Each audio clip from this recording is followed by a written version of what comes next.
Monsieur Paclin, bonjour. Bonjour. Vous êtes professeur à l'Université de Laval, Québec, c'est bien ça? Et quel cours donnez-vous à proprement parler?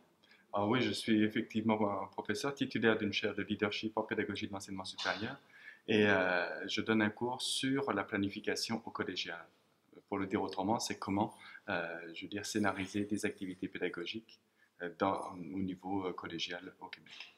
Alors, tout homme s'inscrit dans un espace, dans un temps. Vous, manifestement, c'est l'espace qui vous passionne, Monsieur Paclin. L'espace, j'ai toujours un rapport singulier avec l'espace. Initialement, je travaillais sur des espaces numériques, mais à l'époque où on concevait ce qu'on appelait les hypermédias, les multimédias, donc tout ce rapport à un espace virtuel et au déplacement dans l'espace.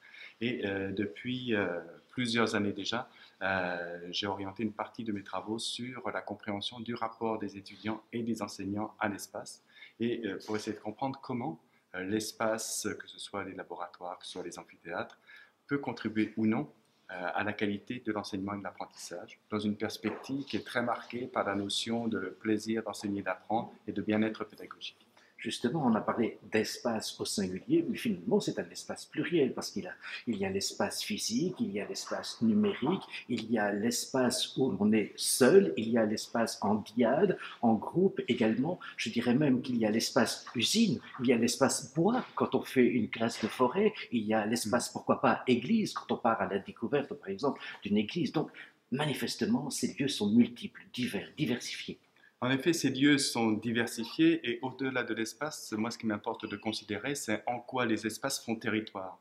C'est-à-dire en quoi ils constituent un territoire dans lequel on va vivre, on va s'épanouir, on va se développer, et un territoire qui a à la fois une inscription sociale, c'est-à-dire qui développe un sentiment d'appartenance, un aspect de communauté groupale, et aussi dans lequel je vais trouver au sein de son territoire cette diversité d'espaces que vous évoquez, qui vont en fait répondre à la diversité de mes activités au quotidien, dans la journée hebdomadaire et à différents temps de ma vie.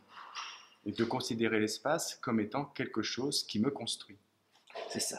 Et en fait, vous essayez de déconstruire, si je puis dire, cet enseignement où il y avait d'une part le maître et d'autre part l'étudiant, pour quelque chose peut-être plus sur un pied d'égalité. Oui, c'est vrai que toute l'approche qui est la mienne et d'autres aussi, hein, c'est à la fois marqué par une pédagogie humaniste et inclusive qui reconnaît certes, je veux dire que certains savent plus que d'autres, mais que l'apprentissage, c'est une relation entre des individus. Et ce qui importe, c'est de réunir les conditions d'une interaction qui soit profitable aux deux, à la fois pour l'enseignant, pour qu'il puisse améliorer sa pratique, mais aussi pour l'apprenant, pour qu'il puisse développer ses savoirs, ses capacités, ses compétences. Et là, l'espace intervient parce que l'espace, c'est celui qui définit nos rôles.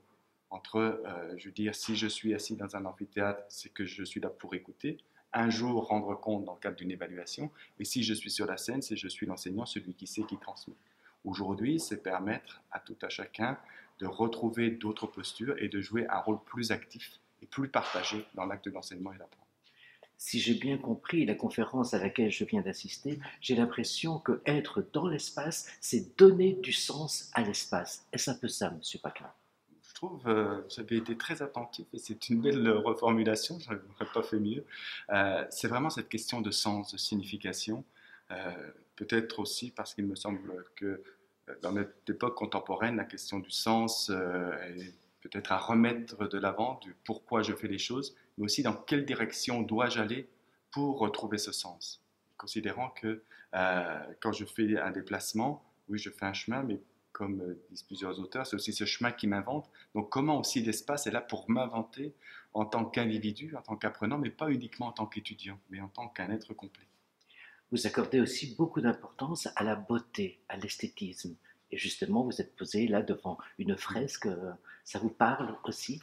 Parce que cette question de la beauté, c'est comme un enchantement de l'esprit ou de l'âme qui va me permettre de me libérer et d'être dans un bien-être qui va aussi faciliter mon engagement dans des activités plus ardues.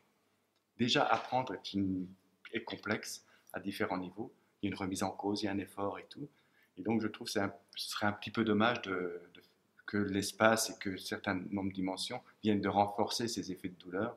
Et là où on peut jouer pour comment dire, développer du bien-être, je pense qu'il ne faut pas hésiter.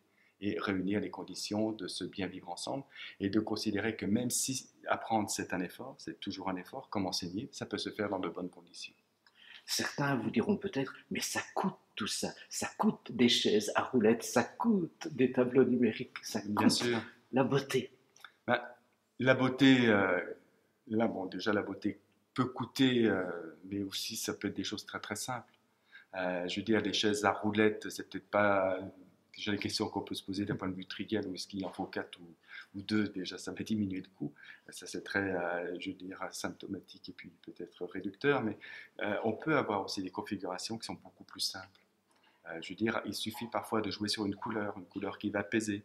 Il suffit de jouer parfois sur la possibilité de pouvoir faire la même chose mais autrement. Par exemple, le fait de pouvoir apprendre debout, le fait de pouvoir, au lieu d'écrire sur une feuille, d'écrire sur un grand espace qui soit vertical, tel qu'un mur écritoire, des vitres, etc.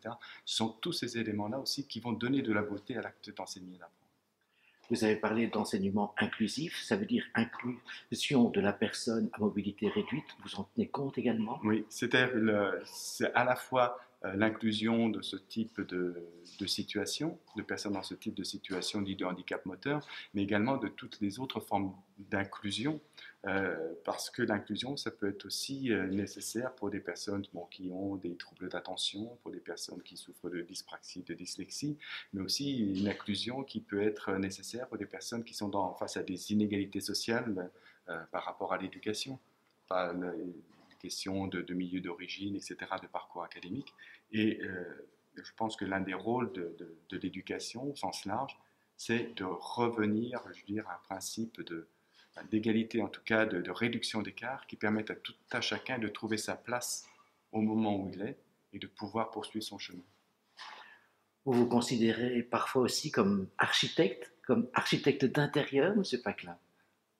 Alors, je ne veux pas m'arroger un rôle d'architecte, mais en tout cas, ce que je me considère, c'est comme étant une personne qui va pouvoir aller dialoguer avec des architectes, des programmistes, des acteurs du numérique, de l'immobilier, de l'entretien, pour faire en sorte qu'il y ait un partage de l'intérêt et du sens du projet et que comment dire, le projet ne soit pas orienté par l'une des dimensions qui serait contraire aux intentions qui ont été posées, je veux dire, à la fois pour l'enseignant et puis pour les étudiants. Un dernier message final, quel serait-il? Oser, c'est-à-dire oser penser l'espace autrement que celui qui nous a construit et oser penser un espace comme étant un lieu d'apprentissage, mais un lieu aussi d'émulation et de développement de la personne. Merci beaucoup, M. Paclin. Merci. Merci.